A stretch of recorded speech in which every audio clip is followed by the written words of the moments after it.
राजस्थान की राजनीति में ऐसा अधर्मी व्यक्ति कभी किसी ने नहीं देखा। ये राजस्थान में पूरी जनता जानती है।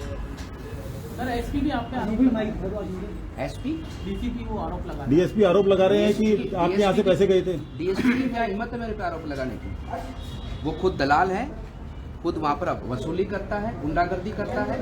वो तो राजस्थान की पुलिस के ऊपर एक धब्बा है। वो मैं तो कहता हूँ कि ऐसे डीएसपी की तुरंत जांच हो और उसकी कुंडली की भी जांच हो। उसने इतना अपराध कर रखा है, इतनी अवैध रूप से संपत्ति बना रखी है उसने इतना अधर्म कर रखा है, उस व्यक्ति की तो जांच होनी चाहिए। वो डीएसपी की हिम्मत क्या हुई मेरे पे आरोप लगाने की? वो आरोप लगाने वाला होता कौन है? उसको कुछ लगता है तो न्यायिक जांच करे उस चीज की। अगर उसको लगता है तो प्रमाणित करे उसका काम है कानून की पालना करना, और जो भी अपराधी हैं उनको कोर्ट के सामने पेश करना। वो तो कोर्ट तय करेगा कौन अपराधी कौन नहीं है। वो कौन होता है अपराधी करने वाला? नहीं, उसने कहा है कि जो पूछताछ हुई है जो आरोपियों से, हाँ, आरोपियों की बात की उन्होंने ये कहा है, उन्होंने ये कबूला है कि आपके यहाँ से पैसे आए थे, आपके ऑफिस के किसी कर्मचारी के यहाँ से पैसे। पुलिस की गवाही तो कोर्ट नहीं मानता। वो कहाँ का आदमी आ गया जो कहने वाला है? वो तो कुछ भी कवा लेगा। यही तो सब हो रहा है वहां पर, इसीलिए तो हम सब ये कर रहे हैं। कोई घटना कहाँ होती है उसको किससे साथ कनेक्ट कर दिया जाता है। इतनी बड़ी घटना मैं आपसे पूछना चाहता हूँ कि एक हॉस्पिटल के अंदर अपराधी आते हैं, सरेआम गोलियां चलाते हैं, गैंगवार होता है वहां पर, निर्दोष माताओं को गोली लगती है पैर में। वो तो शुक्र मानो उनको पैर में गोली लगी, ये तो भगवान की कृपा रही। अगर वही गोली उनको कहीं ऐसी जगह लग जाती और उसके कारण कहीं अनहोनी हो जाती तो ये राजस्थान की सरकार क्या जवाब देती? राजस्थान की जनता को क्या जवाब देती? वो तो शुक्र मानो भगवान की कृपा रही कि उनको गोली पैर में लगी है।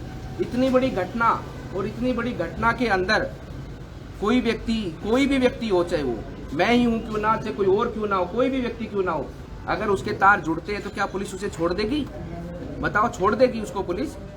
इनके पास कुछ नहीं है, खाली थाली बजाने से बच्चे पैदा नहीं होते हैं। उसके लिए एक व्यवस्था है, व्यवस्था का पालन करना पड़ता है। कानून है, कानून के अनुसार इन्वेस्टिगेशन करो, जो अपराधी है उसको पकड़ो।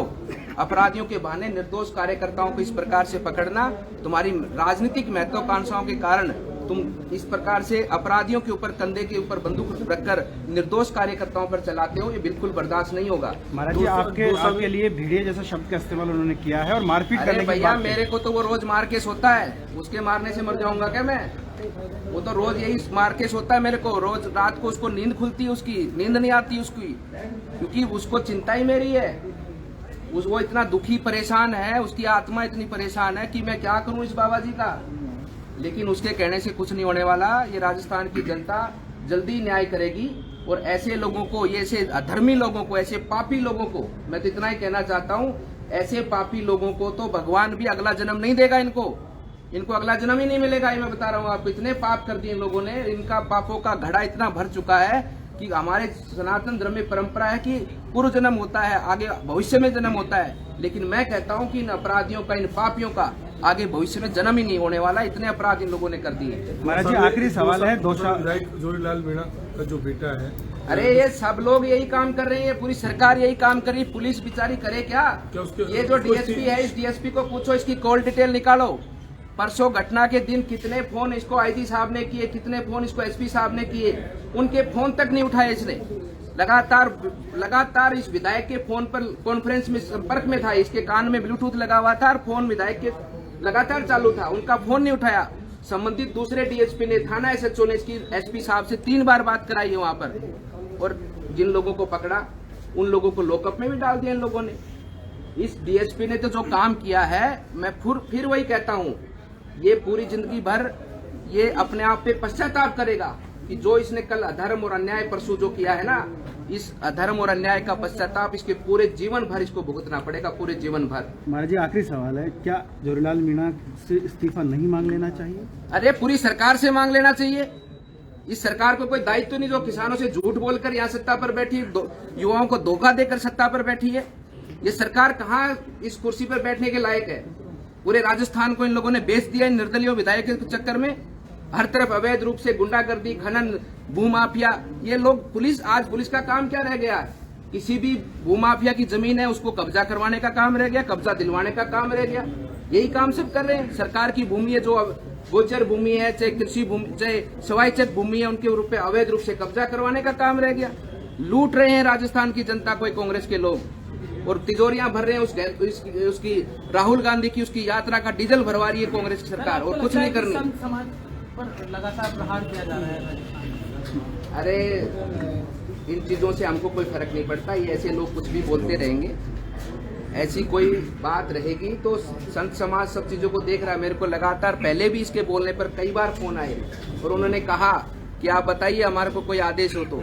मैंने कहा क्यों इस ऐसे इंसान को क्यों खामखा में आपको इसको महत्व देना है, इसका इलाज समय पे हो जाएगा।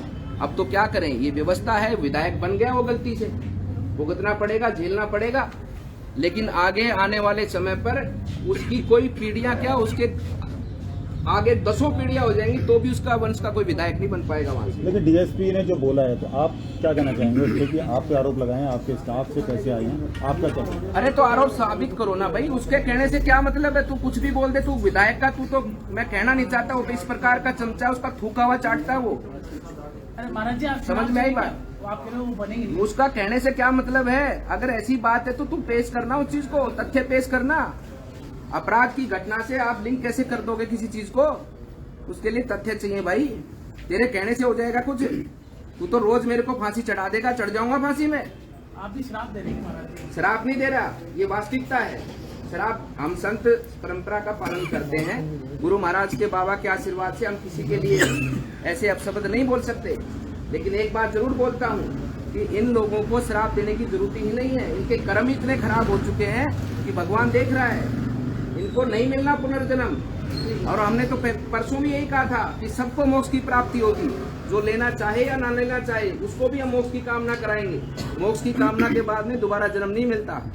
महाराज जी, मारने पीटने की धमकी देना एक विधायक द्वारा, आप सांसद भी अरे यार उसका क्या, वो तो रोज बोल रहा है ना मार के सोता है मेरे को, उसको नींद भी तो कहाँ आती है। मेरा डर, मेरा जो रूप है उसको रात को दिखता है, उसके परिवार वालों से पूछो, रात को एकदम से आंख से उठ के देखता हूँ बाबा जी आ गया, बाबा जी आ गया, ऐसे बहुत डरा हुआ है वो, बहुत ही कमजोर दिल का आदमी है। और वो कभी ना कभी, मैं तो मानता हूँ कि कभी मैं उसके सामने आ गया तो कभी उसका हार्ट फेल ना हो जाए, मेरे पे दोष ना लग जाए, बस ये बात। महाराज साहब, जल जीवन मिशन को लेकर आप अलवर में लगातार सवाल उठा रहे हैं, किस तरह की खामियां हैं, क्या घटिया पाइप का इस्तेमाल हुआ है, क्या देखिए हुआ है? बहुत बड़ा भ्रष्टाचार, उसका पर्दाफाश में करूंगा। बहुत बड़ा भ्रष्टाचार जल जीवन मिशन में राजस्थान सरकार कर रही है।